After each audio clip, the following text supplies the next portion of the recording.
I'm going to explain how to craft a scary story. One that you can tell your kids, your friends, grandma, grandpa, whoever you want to give a heart attack to. I'm going to go ahead and explain to you what needs to be done to tell the perfect scary story. Let's tell a scary story.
There's 4 things that I do when telling this story.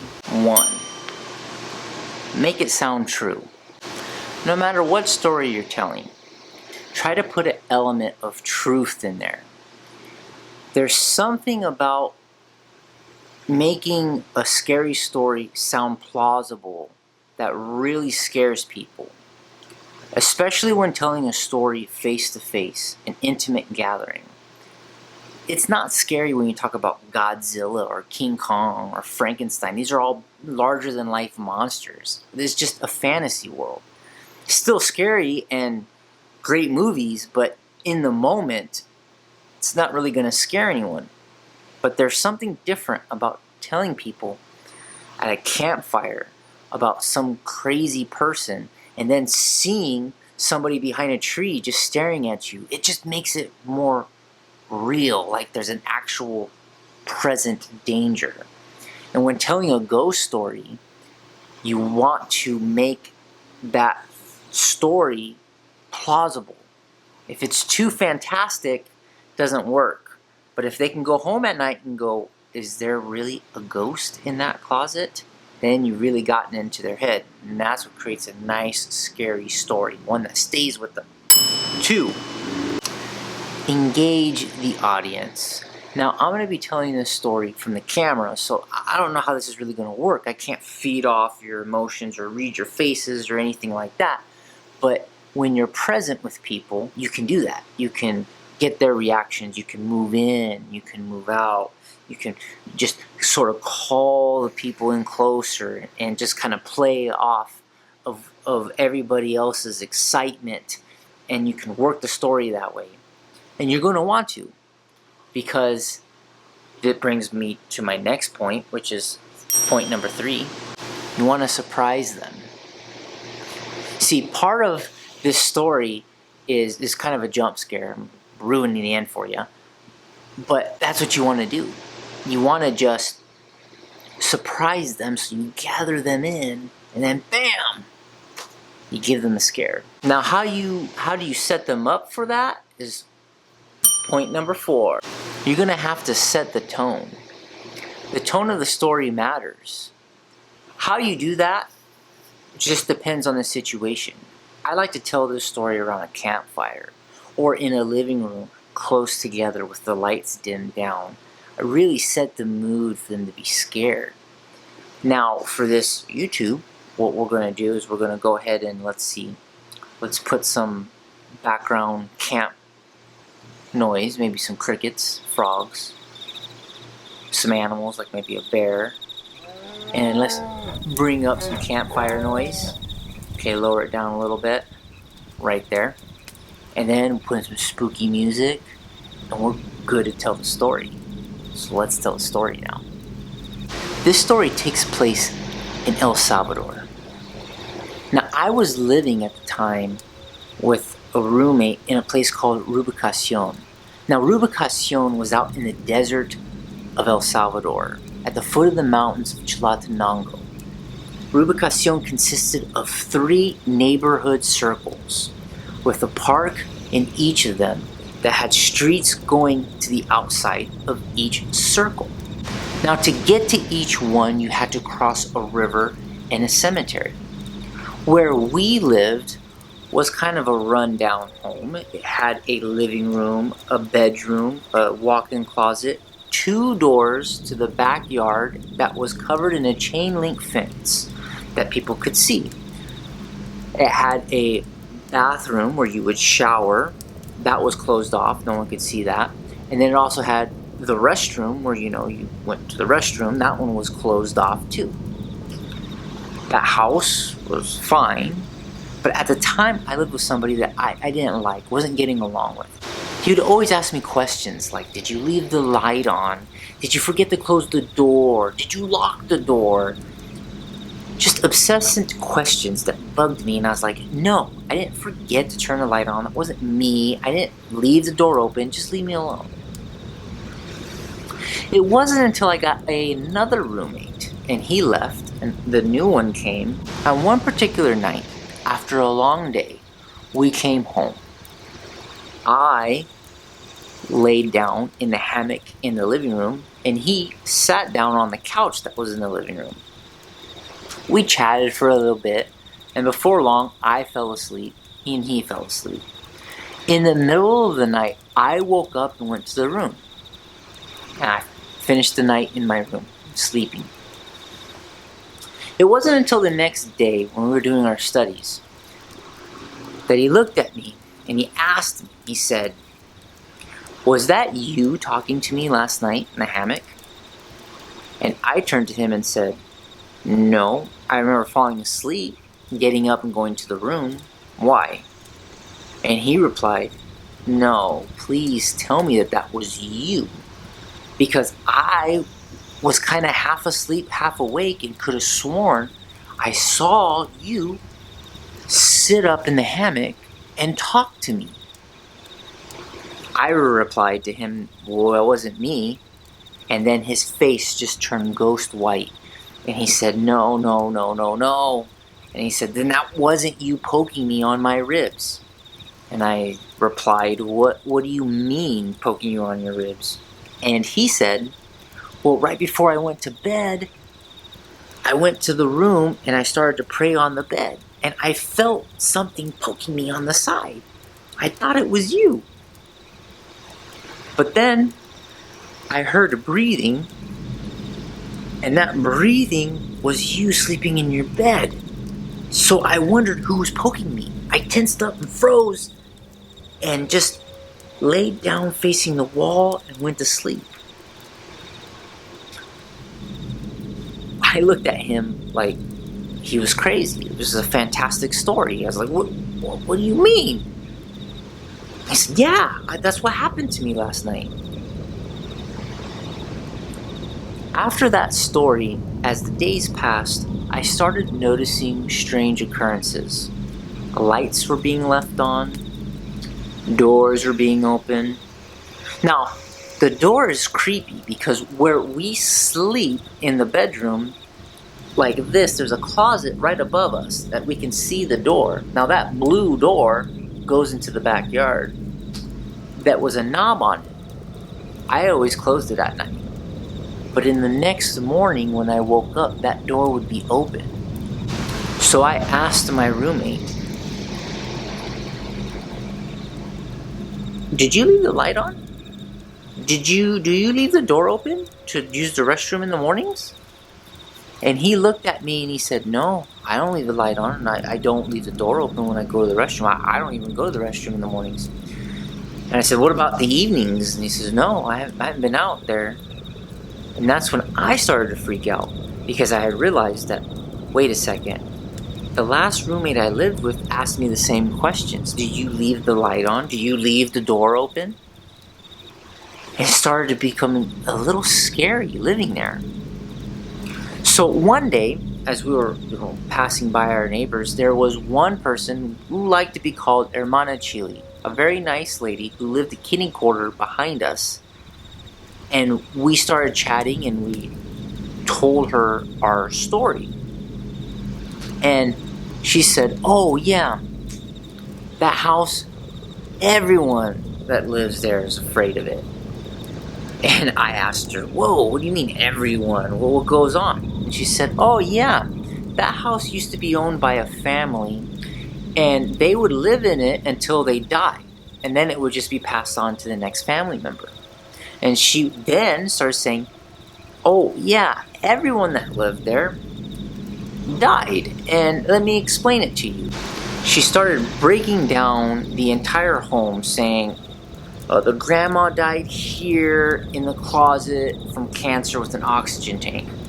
The living room used to have another wall that separated the two rooms, and the grandpa died here, the cousin died there, and just started really telling us all the locations where people had died.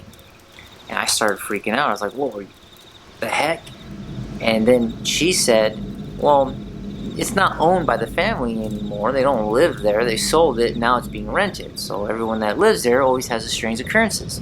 And she had mentioned to me, your last roommate was terrified of that house. And I started to freak out a little bit because I said, wow, is this story true? Do we really have ghosts? So I started to take notice of the lights being turned off, and then coming home, the lights being turned on. Well, living in El Salvador, I was dirt poor. This kind of bugged me a little bit, having these lights left on to the point where I was fed up.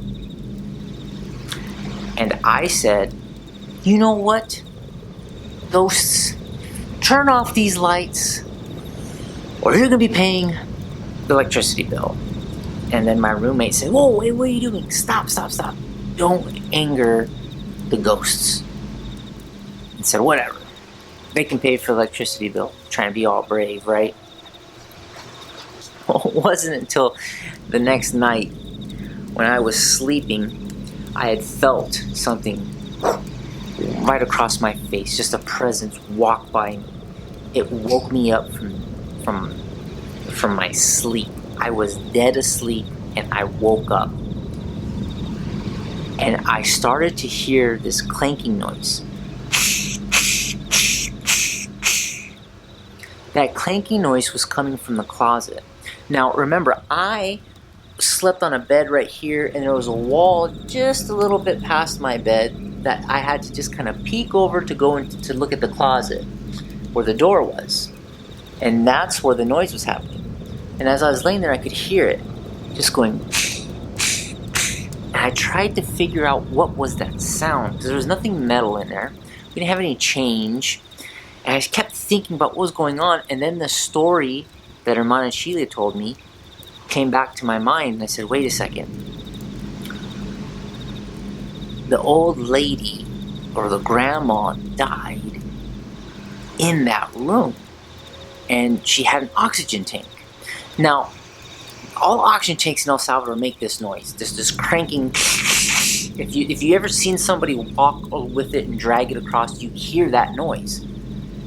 And it sounded like somebody just moving the oxygen tank back and forth. And I froze, freaked out, and I said, nope, not today. And I turned around the other way facing the wall and went to sleep. Wasn't even going to look, wasn't even going to bother to look. So then the next day, I told my roommate about the story, and he says, you know what, this is getting too much. We need to have this home blessed. So we need to go get a priest, get this thing blessed. And I said, you know what, sure, why not? We'll try it, whatever. So I had the priest come over, bless the house, and after he had, blessed the house, he said, you guys are good. And we said, okay, cool, thanks. He left, went on throughout our day, came home, and now all the lights were on. All the lights were on. The living room, the bedroom, the backyard, the bathrooms, all the lights were on. And my roommate freaked out. Said, oh no, this is, we're not worthy, something's going on here. Now there's a couple of things that come to my mind. I'm like, okay, it's either ghosts or somebody's breaking in, somebody's living here. Now it's very difficult for anyone to get in. It's like a block house, so it's not like The Boy where someone's living in the walls, because there's no space between the walls. It's just block wall, and the doors were locked, so nobody was coming in. And in El Salvador, if somebody breaks into your house, all your stuff is getting stolen. They're just not gonna leave everything there. So I had this problem. So one of the days, I took a bus ride up to Chalatenango for a friend that I know who lives there, because I heard that he had a similar kind of experience and maybe could help us out. So as I went to this friend, I recounted the tale and the story, and he said, "You know what? I have exactly what you need. My aunt went through the same thing, and I'll tell you the story and what she did, and it will help you." And I said, "Oh, great." He said, "Okay, this is the story." And I leaned in and said, "All right, what's the story?" He said, "Okay, this happened in Guatemala." He was from Guatemala. He said, "So my aunt living in Guatemala, one night, a little girl comes by and knocks on the door. She opens the door and sees the little girl, and the little girl asks if she can come in to eat. And in Guatemala, it's customary to help people out, and they let them in, they eat. And she saw she was a little girl, looked kind of hungry, and said, "Yeah, come on in, we can have some dinner." So she made the little girl dinner. She said, "Well, where are you off to?" She said, "Oh, I'm off to my house right here, and I just wanted to stop by because there's no food in her house." So, the lady felt bad, gave her some food, and she was on her way. Now, the girl would continue to stop by every night on her way home. She would knock, and a friendship kind of developed, and the aunt would invite her in and feed her dinner. Well, one night, the aunt was watching the news and saw that there was this orphanage that burned down, and there was this photograph that looked just like the girl.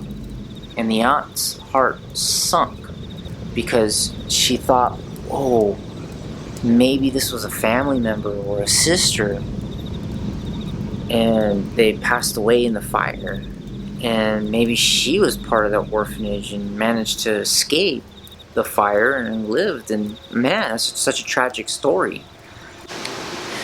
So the aunt waited until the next night when the little girl passed by and knocked on the door. The aunt opened the door and asked the little girl, "Hey, I saw this picture that looked just like you from an orphanage that burned down, and I'm worried because did you have any family or a sister that died there? And are you really homeless and you're just telling me you're going to a house but you don't have anywhere to live? Is that why you come and eat dinner here every night?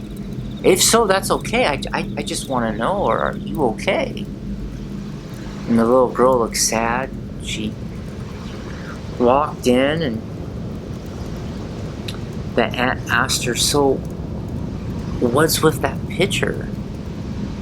And the little girl's head went down, and she closed the door behind her. And as she closed the door behind her, she answered the aunt with her head down, door closed, like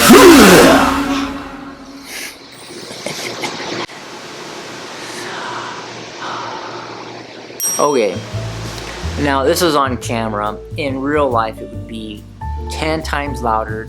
You give it your all, you yell out, "Rah!" You bring in everybody nice and close, because that whole time you're engaging with them, right? You're getting them close. You're getting them close, and then boom, you blow up with that nice big jump scare. It never fails. I have always scared somebody with this. Now, that story is true.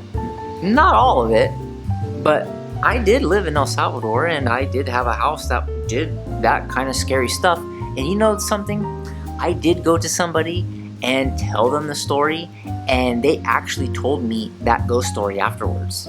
So I told them, "Hey, I'm having this problem with, I guess ghosts, I don't know." And they said, "Oh, I got the solution for you." And then they told me that story at the end and made me jump, because it's the same story about a girl, orphanage, jump scare. And I was like, what is wrong with you two? So remember, make the story sound true. Put whatever story you're telling, make it like a true story, and it's good if you know, in your mind you believe it's true. It'll be more convincing. 2, engage the audience. You want to make sure that you're always just engaging them. Plus, you want to bring them in close because you're about to surprise them with that nice jump scare. And you got to set the tone, so don't tell this story during lunchtime at your favorite Italian restaurant. Obviously, do this when it's scary, maybe at night in your living room with the lights dimmed down or at a campfire. I give you this story and you could do whatever you want with it. Take it and make it yours. You'll be able to scare the pants off of anyone if you practice and you do it. Probably wasn't as scary on camera. I don't know. I don't think I scared you. Plus, I told you there'd be jump scares. You can't be mad at me. I told you that, and I doubt I scared you. It just looks stupid on the thing. But in real life, you gotta really go for it. And that's how you tell a scary story. Thanks for watching.